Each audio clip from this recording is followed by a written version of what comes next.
Amados irmãos, graça e paz.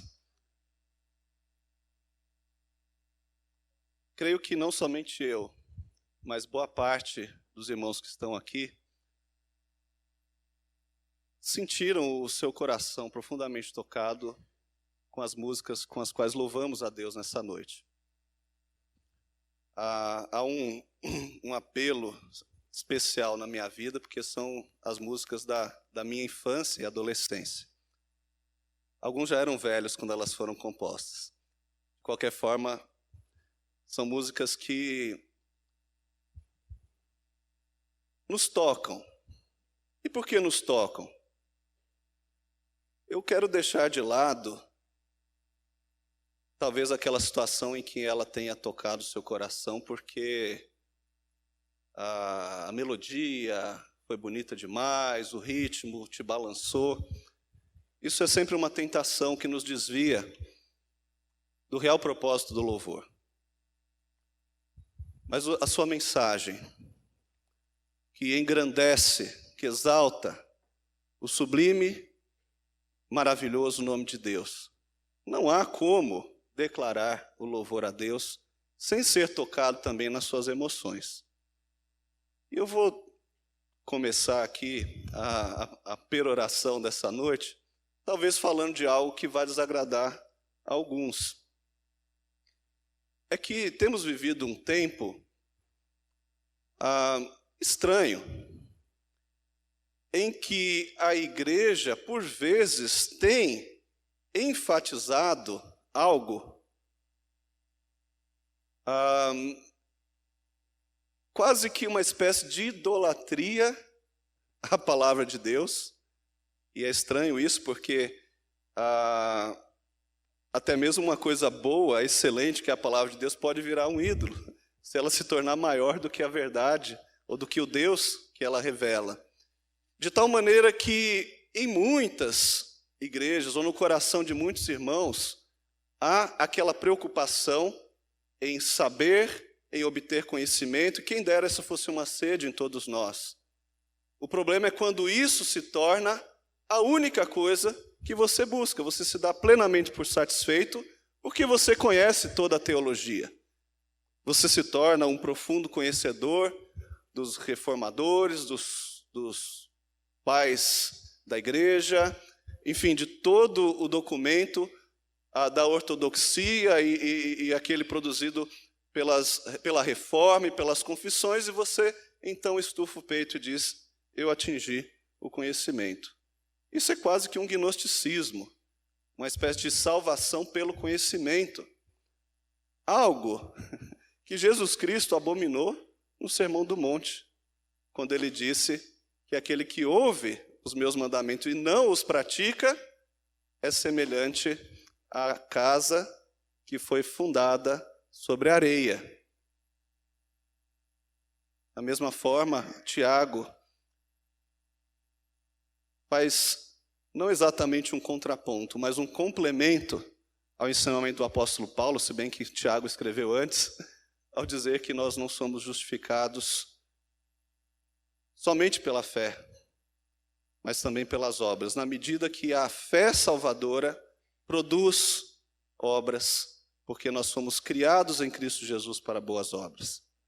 O que eu quero dizer é o seguinte: a vida humana, ela tem muitos aspectos, ela é complexa. E não podemos minimizar, reduzir a compreensão do que é o Evangelho a apenas uma área da nossa vida. Alguns vão para um outro oposto, igualmente perigoso, o de acreditar que são as experiências que comprovam um relacionamento vivo com Deus. É porque eu me senti bem hoje que o Espírito Santo falou. Mas e quando o Espírito Santo confronta o seu pecado, você se sente bem? Mas muitas vezes há igrejas que a ênfase é completamente essa. Experiências, né? Experiências sobrenaturais, experiências de êxtase emocional. Algumas experiências são até induzidas, né, por repetição de palavras sem sentido, coisas do gênero. nós não seremos verdadeiramente convertidos se a palavra de Deus não atingir todas as áreas do nosso ser. Tanto a razão, quanto os afetos, para finalmente mover a nossa consciência diante de Deus. O povo de Israel estava debaixo da liderança de um rei apóstata, que se casou com uma princesa fenícia profundamente idólatra, uma profetisa de Baal, o rei da fertilidade, do sol e da chuva, um culto que seria muito interessante, né, para o homem carnal, porque era um culto recheado de sensualidade, de prostituição e de certos sacrifícios que aparentemente seriam absurdos para nós, como sacrificar crianças e tal. Mas, enfim, quantas pessoas não sacrificam seus filhos por abandoná-los em função de um ídolo como riqueza, trabalho, sucesso, etc. Mas o fato é que isso era praticado literalmente por esse culto que a Bíblia chama de abominável, digno de repulsa da parte de Deus. E, no entanto, Acabe, para selar uma aliança com o seu vizinho, que era o rei da Fenícia, se casa com esta mulher e institui então o culto a Baal nos limites de Israel.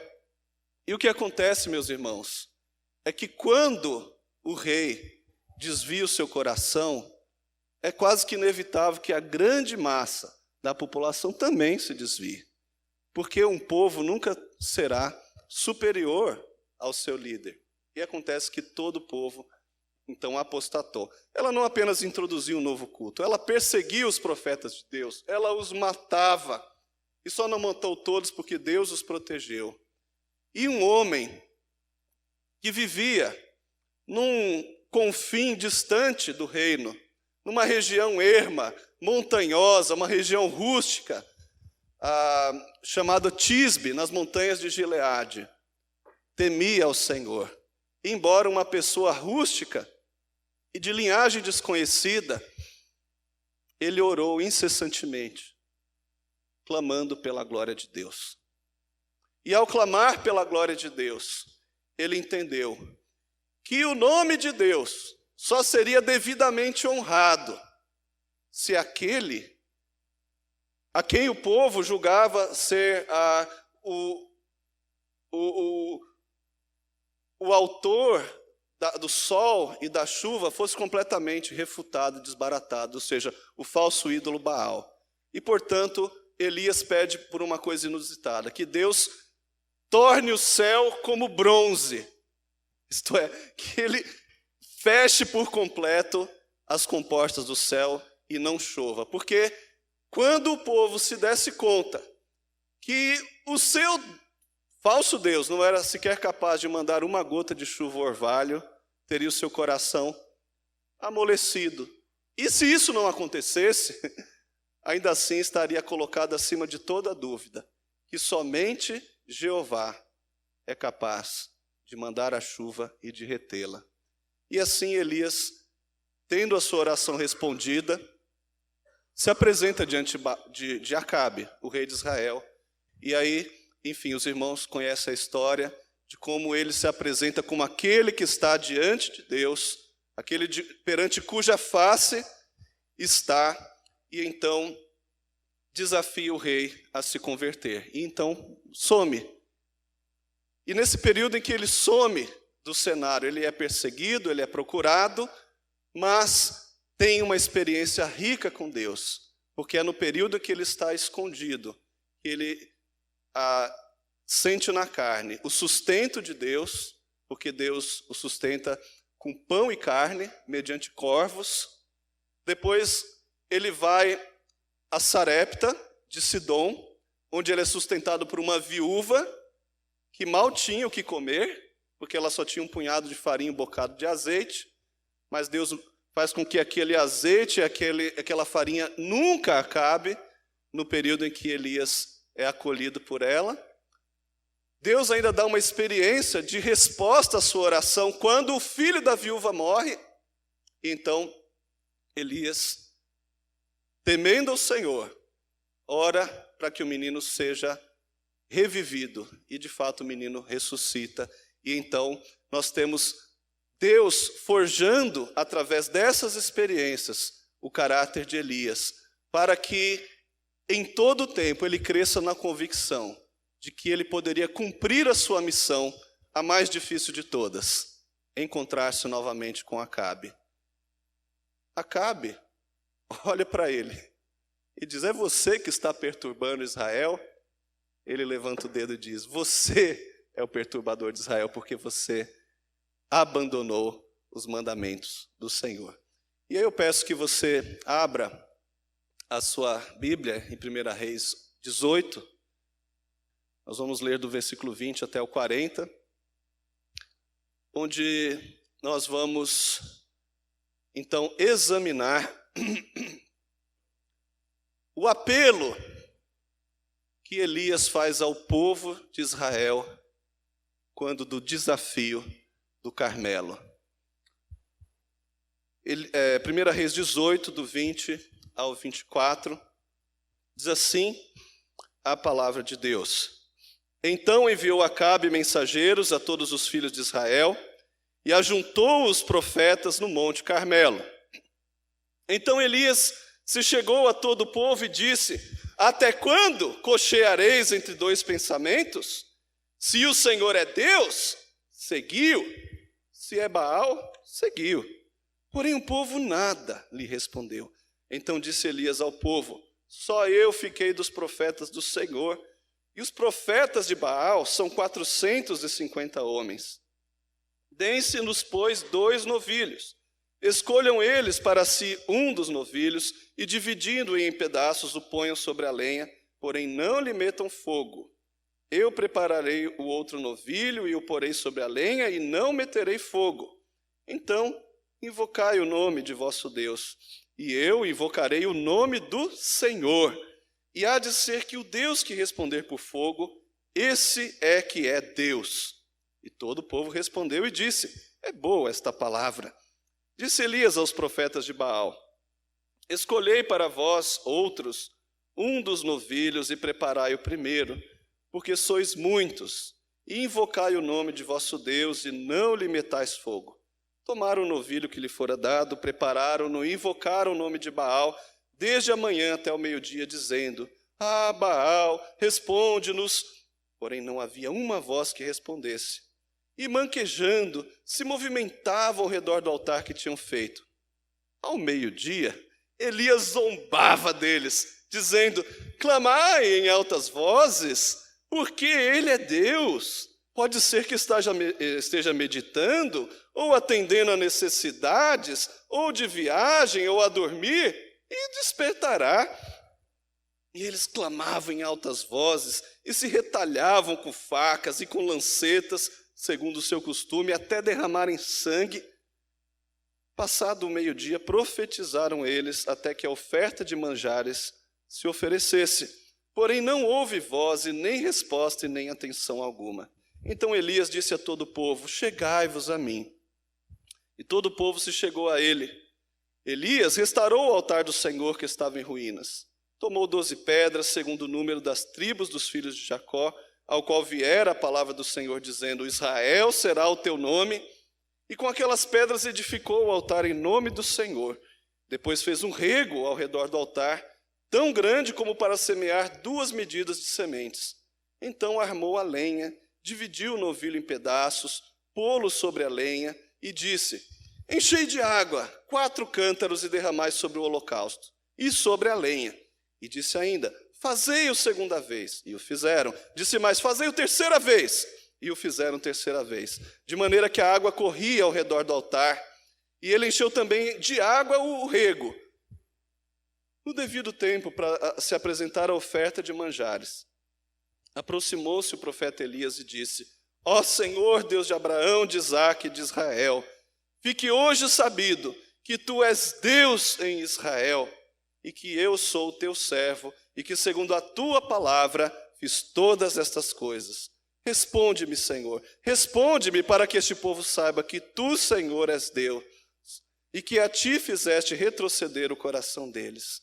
Então caiu fogo do Senhor e consumiu o holocausto e a lenha e as pedras e a terra e ainda lambeu a água que estava no rego. O que vendo todo o povo caiu de rosto em terra e disse: o Senhor é Deus, o Senhor é Deus. Disse Elias: lançai mão dos profetas de Baal, que nenhum deles escape. Lançaram mão deles, e Elias os fez descer ao ribeiro de Quizon, e ali os matou. Senhor Deus, nesta dramática e maravilhosa passagem da Tua Escritura, que o Teu Santo Espírito possa falar ao nosso coração, possa nos revelar quem Tu és e o dever que o Senhor requer de nós, e nos mostrar, Senhor Deus, o caminho da reconciliação contigo, por meio da redenção que Tu propuseste em Cristo. Assim oramos em nome de Jesus. Amém. Irmãos, no Monte Carmelo, desafiando os profetas de Baal, num desafio público, Elias, na verdade, estava fazendo um apelo, um chamado ao povo, outrora conhecido como povo de Deus, povo de Israel. Ele fez um apelo tríplice, e nós vamos investigar os detalhes deste apelo.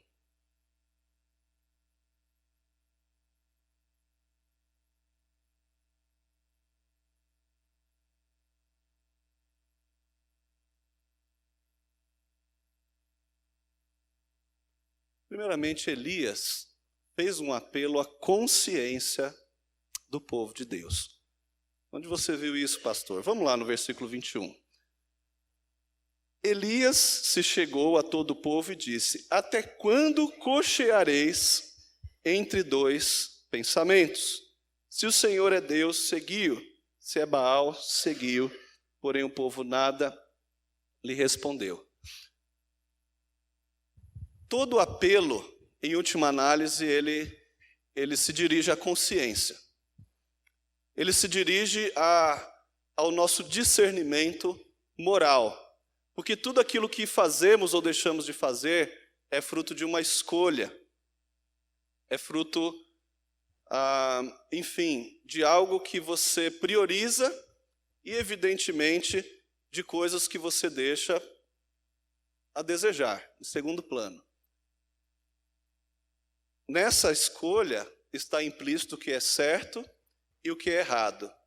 E de imediato, Elias, confrontando o relativismo moral daquele povo, ou seja, aquela ideia tão comum nos dias de hoje, que eu posso ter a minha própria verdade, ninguém pode criticar, que cada um pode servir a Deus como quiser, que mal tem se eu estou, enfim, se eu tenho aquele pecadinho oculto que não faz mal para ninguém, né? Se eu tenho, de repente, gastado tanto tempo com os meus projetos de vida que eu não tenho servido a Deus adequadamente, que mal tem, ninguém tem nada a ver com isso, e ponto final. Mas o apelo que Elias inicialmente faz ao povo é o seguinte: até quando cocheareis entre dois pensamentos? Ok, esta palavra é arcaica, não se usa muito hoje em dia.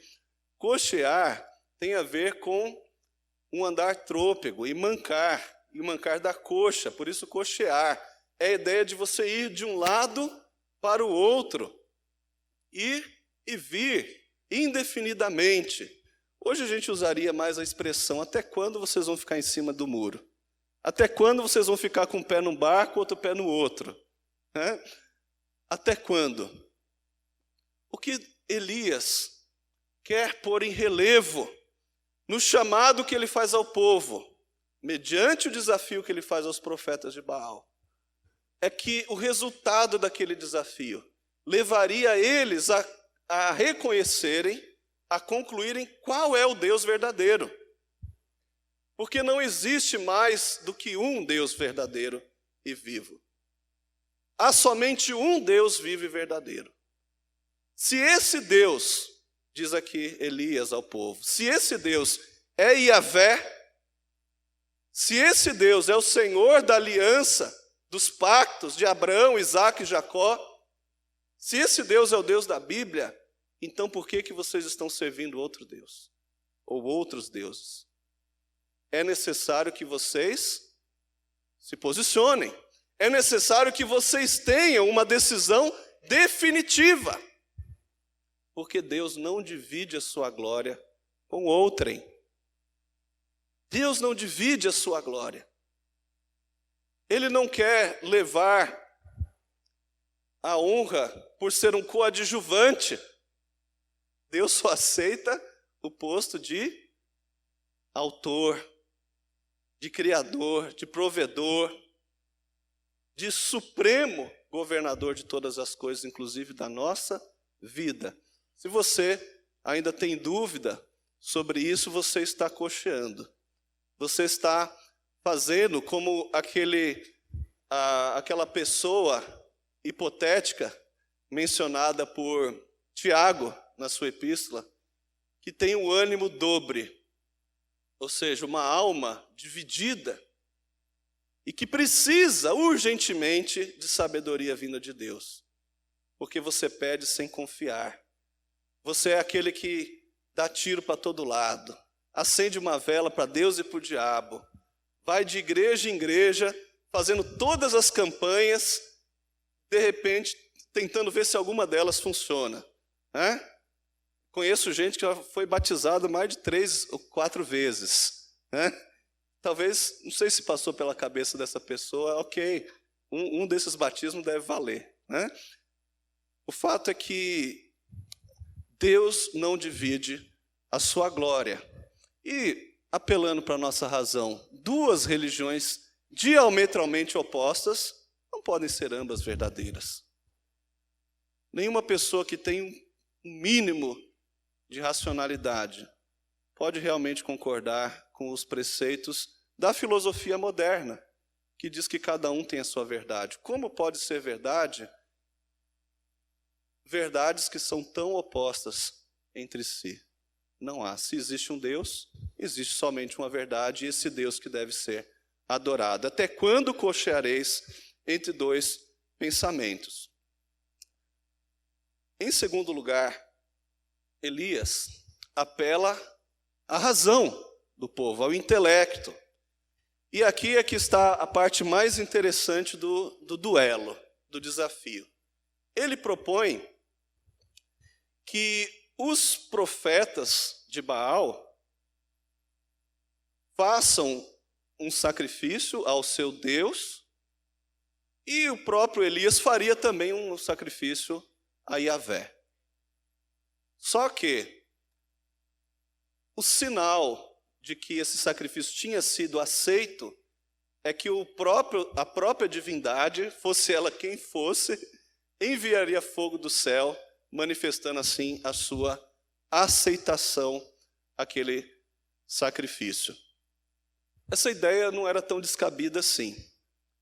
Na Escritura, nós vemos que quando em Levítico 9 foi estabelecido o sacerdócio de Arão, o primeiro sacrifício que Arão ofereceu a Deus juntamente com seus filhos foi consumido por fogo vindo do Senhor. Diz que o tabernáculo se encheu da presença de Deus e a oferta foi consumida por fogo do Senhor. Então, isso já tinha acontecido. Não foi uma vez apenas.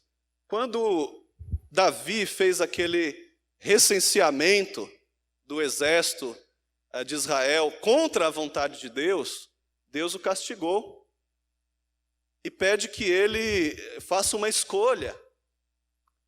E Davi então fala: caia eu nas mãos do Senhor e não na mão dos homens, porque muitas são as suas misericórdias.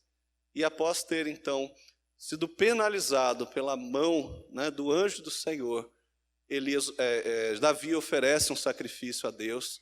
E a passagem que está em 1 Crônicas 21 diz que então Deus manda um fogo do céu, sinal de que Deus estava despejando a sua ira sobre o pecado naquela vítima inocente que era o cordeiro, que era o novilho, mas sinal também de que Deus havia aceitado o sacrifício. Enfim, então Elias propõe esse duelo. Mas ele estava em grande desvantagem, aparentemente, porque eram 450 profetas contra um. Mas quando se fala das coisas de Deus, não devemos julgar pelo número. Não devemos julgar pelo número, porque o diabo sempre vai ter a maioria. Larga é a porta, espaçoso o caminho que conduz para a perdição. Quantas vezes nós nos vemos de forma inadequada, nosso coração apertado, preocupado, porque são poucos os que estão realmente engajados na obra de Deus. Temos que nos lembrar de Jonatas, com seu escudeiro, que disse: o Senhor não pode livrar com muitos, assim como com poucos? Esse é o nosso Deus. Então, toda a atenção se volta para o poder de Deus e daquele que seria o Deus verdadeiro que enviaria a fogo, e não na quantidade de profetas. Mas por que um desafio de fogo? Eles estavam com sede, eles estavam com fome, eles estavam com a garganta seca. Após 3 anos de seca, estava claro ao povo que aqueles profetas de Baal já não tinham capacidade de mandar chuva à terra. E a gente devia pensar, então, Elias devia pedir chuva, imediatamente. A gente também, muitas vezes, passando pela tribulação, passando pelas situações em que Deus nos coloca à prova, queremos que Deus nos alivie. Senhor Deus, alivia a tua mão sobre mim. Mas há um princípio na Bíblia, em toda a Escritura, do início ao fim, que não pode haver reconciliação entre o Deus Santo e um povo pecador, senão sobre a base da expiação. Ou como a gente costuma decorar, Romanos 6:23, o salário do pecado é a morte. O salário do pecado é a morte. Então, antes que a bênção pudesse voltar ao povo, era necessário que o pecado fosse afastado dele. Era preciso que o pecado fosse pago, que a justiça fosse feita, porque Deus é santo, Ele não transige com o erro, não transige com a idolatria, não transige com a falsidade, não transige com a idolatria de forma alguma. Era então por meio do fogo que primeiramente deveria ser demonstrada a presença de Deus. Eu mencionei aqui 1 Crônicas 21:26, que é quando Davi apresentou uma oferta a Deus na eira de Ornã. Deus manifestou ali ira através do fogo. Hebreus 12:29 diz que o nosso Deus é fogo consumidor. Em Apocalipse 20, versículo 15, nós temos ali ainda aquela que será a última demonstração da ira de Deus sobre os pecadores, quando diz assim: e se alguém não foi achado inscrito no livro da vida, esse foi lançado para dentro do lago de fogo. Então é necessário compreender que Deus não deixa pecado algum passar impune. Ele não é um ministro do STF, que ajuda os seus amigos, ou se pagar bem, tá tudo bem, está liberado, a gente inventa uma lei nova para liberar você, porque tem muita gente achando que Deus é assim. Se você der o dízimo, se você frequentar a igreja, se você fizer obras de caridade, então eu sou chegado, Deus é meu camarada, está tudo certo, Ele vai me liberar. Não é assim. Sem derramamento de sangue não há remissão. Mas é também verdade que aquele sacrifício de Arão, aquele sacrifício de Davi, aquele sacrifício de Elias, e todos os sacrifícios do Antigo Testamento. Eles eram repetidos porque eles eram incompletos, afinal de contas apontavam para um sacrifício definitivo, cabal, satisfatório, completo, que seria o sacrifício do próprio Filho de Deus encarnado, Jesus Cristo, na cruz do Calvário. E então, nós vemos que o fogo também representa aceitação. Levítico 9:24, a consagração de Arão e seus filhos. Deus mostra aceitação pelo sacrifício deles, manifestando-se através de fogo que consumiu a oferta. Mas a palavra de Deus também nos diz que logo após a ressurreição de Jesus Cristo, lá Atos 2:32, o que acontece? O Pentecostes. Olha que coisa maravilhosa, meus irmãos. Atos 2:32 nos diz assim: esse Jesus que ressuscitou, do que todos nós somos testemunhas, exaltado, pois, à destra de Deus, tendo recebido do Pai a promessa do Espírito Santo, derramou isto que vedes e ouvis. E o que eles estavam vendo? Algo como que línguas de fogo descendo sobre eles. O derramamento do Espírito Santo foi visível aos crentes que estavam em Jerusalém na festa de Pentecostes. Deus se deu a conhecer através desta figura, que é a figura do fogo. E em descendo sobre eles o Espírito Santo como que em línguas de fogo, ficou claro para eles que Deus estava então aceitando a oferta que Jesus Cristo havia realizado no Calvário. Deus aceitou a oferta que Cristo fez por nós. E Ele também a aceitou, assim, simbolicamente, com fogo. No caso, o fogo do Espírito Santo. Esteja absolutamente certa, pois, toda a casa de Israel, que a este Jesus que vós crucificastes, Deus o fez Senhor e Cristo. Agora, meus irmãos, nós vemos então o apelo à razão. Havia uma lógica. Deus responderia com fogo, e o Deus que respondesse com fogo era o Deus verdadeiro. Então, além da questão moral, da consciência, eles poderiam comprovar através de evidências também, naquele exato momento. A lógica estava envolvida. Deus não nos exige um culto racional? Paulo expõe do capítulo 1 até o 11 de Romanos a obra da redenção de Deus através da graça. E no finalzinho do capítulo, e no início do capítulo 12, diz: agora o culto racional, ou seja, o culto lógico, o culto que vem por consequência de tudo que Deus fez, dessa profundidade da riqueza da sua sabedoria, é que vocês apresentem a vocês mesmos como sacrifício vivo e santo e agradável a Deus. Deus, então, apelando à razão do povo na pessoa de Elias. E, finalmente, meus irmãos, Elias no Monte Carmelo, ao fazer aquele desafio, ele apela ao coração, aos afetos, aos sentimentos. Sentimentos tão estigmatizados, né? Enfim, vítima de preconceito nas igrejas mais tradicionais. E o que acontece ali é que os servos, os profetas de Baal, eles estão ali rodeando a manhã inteira o altar do sacrifício.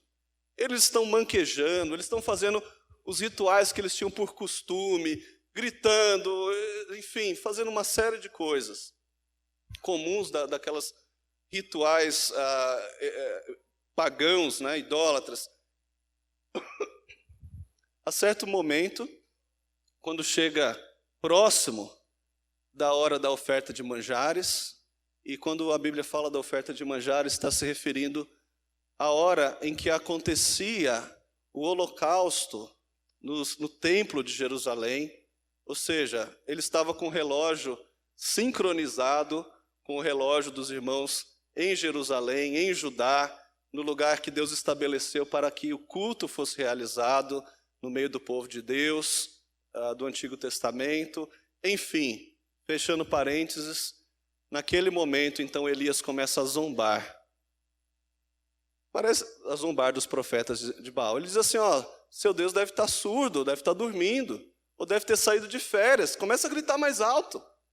E eles, na insanidade, na cegueira da sua idolatria, eles começam a obedecer Elias.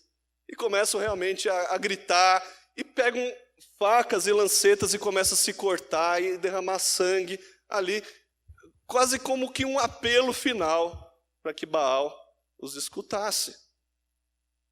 E nada disso acontece.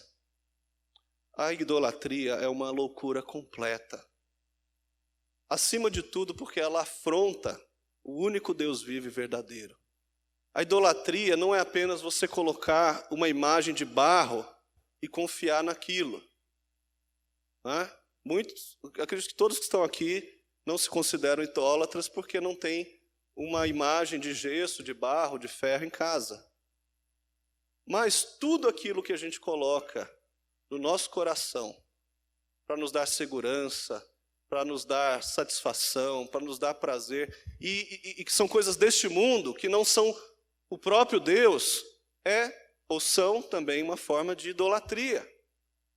Sexo, dinheiro, vícios, jogo, trabalho, fanatismo em futebol, ou seja lá o que for. Até mesmo há pessoas que idolatram seus filhos, sua mulher, seu marido. Tantas coisas ruins e até boas nós transformamos de ídolos na nossa vida. E Elias, então, expõe a loucura que é uma afronta a Deus. Mas, principalmente, além de ser uma afronta a Deus, é também uma insanidade completa. Porque o Deus falso não pode nos ajudar na hora da angústia. Na verdade, quando a gente mais precisa dele, ele nos decepciona. Ele falta, o nosso chão simplesmente desaba. E nós ficamos profundamente decepcionados com tudo aquilo que estávamos confiando. O que faz então Elias? É interessante que o texto é bem detalhista. O versículo 30 diz que todo o povo se chegou a ele e Elias restaurou o altar do Senhor que estava em ruínas. Ora, Deus determinou que fosse adorado somente em Jerusalém, após Moisés. Antes de Moisés, os patriarcas peregrinaram por aquela terra e havia altares estabelecidos ali por Abraão, Isaque, Jacó. Enfim, ele está tocando, ele está ali apelando à memória daquele povo. Assim como os cânticos hoje falaram especialmente ao meu coração e a de muitos aqui, porque nos relembraram dos tempos em que eram grandes lançamentos, sucessos, novidades. Enfim, também Elias estava apelando ao coração deles. Deus já foi adorado nesse lugar. Há altares destruídos aqui e nós vamos restaurá-los. Nós vamos restaurar o altar do Senhor aqui do Carmelo. E como é que Elias faz isso? Eu tenho aqui um projeto de um arquiteto super badalado, e tal. Não, ele não fez isso. Ele foi lá no original. Como é que era? Bom, tem que ser com 12 pedras, porque cada pedra é uma tribo de Israel. Como é que a gente monta aqui o sacrifício? Bom, a gente tem que dispor a lenha dessa e dessa forma. É interessante aqui, abrindo parênteses, que Elias usou lenha seca e pediu para o povo chegar perto para ver que ele não estava fazendo nenhum artifício, não ia fraudar, não ia colocar ali uma palha, um isqueiro, uma chama, alguma coisa escondida. Estava claras. Todos estavam perto olhando o que Elias estava fazendo. E finalmente ele corta então o novilho em pedaços e o dispõe sobre o altar, exatamente da maneira como Deus havia prescrito a Moisés. Havia aqui um rigor, havia aqui reverência, havia ordem. Elias não estava buscando adorar a Deus segundo o seu próprio coração. Mas ele se perguntou como Deus ordenou que fosse adorado. E então, ele com ordem e reverência, restaura o altar do Senhor, apelando aos sentimentos daquele povo. Mas eu não posso deixar de dizer que ele iniciou a sua oração a Deus exatamente ao meio-dia. Exatamente ao meio-dia, porque exatamente ao meio-dia era o momento em que em Jerusalém se oferecia o holocausto. Ele fez questão de apresentar aquele culto a Deus em comunhão com os demais santos, em comunhão com o povo de Deus que estava em outra parte do globo, adorando a Deus naquele exato instante. E isso é importante porque nos traz à mente e ao coração a ideia de que somos povo de Deus. Dessa forma, meus irmãos, fica bastante claro para nós que Elias não estava fazendo algo aleatório. Ele não estava ali simplesmente querendo dar um show. Até mesmo o orar por fogo do céu era algo que ele já havia visto nas Escrituras. Mas também ele não estava inventando aquilo na hora. Porque há coisas que estão na Escritura que se você fizer, você vai passar vergonha. Peça para Deus mandar fogo do céu aqui hoje, por exemplo. Não vai cair. Não vai cair. Esses pastores aí televisivos, muitas vezes fazem desafios parecidos, mas depois eles já mudam de assunto. Não tem a comprovação do que aconteceu. E o que acontece é que Elias, ele afirma expressamente no versículo 36. Eu sou teu servo e segundo a tua palavra fiz todas essas coisas. Ou seja, ele estava fazendo o que estava fazendo porque Deus claramente ordenou que ele assim o fizesse. Ele estava sendo obediente a Deus. Ele estava se baseando em promessas e na maneira de Deus operar no passado. E rigorosamente ele adorou a Deus como Deus requer. E isso para apelar ao povo, que este povo reconhecesse que Yahvé dos exércitos é o Deus vivo e verdadeiro. Mas ele não apelou somente à consciência. Ele apelou também à razão. Ele não apelou somente à razão, ele apelou também ao coração. Porque o homem é um ser complexo. Assim o evangelho deve ser também comunicado de forma complexa. O evangelho todo para o homem todo. Nós temos então assim, meus irmãos, condição de tirar algumas aplicações para a nossa vida. Em primeiro lugar é que quando nós adoramos e também quando nós comunicamos o evangelho ao nosso próximo, nós não podemos separar a fé da prática.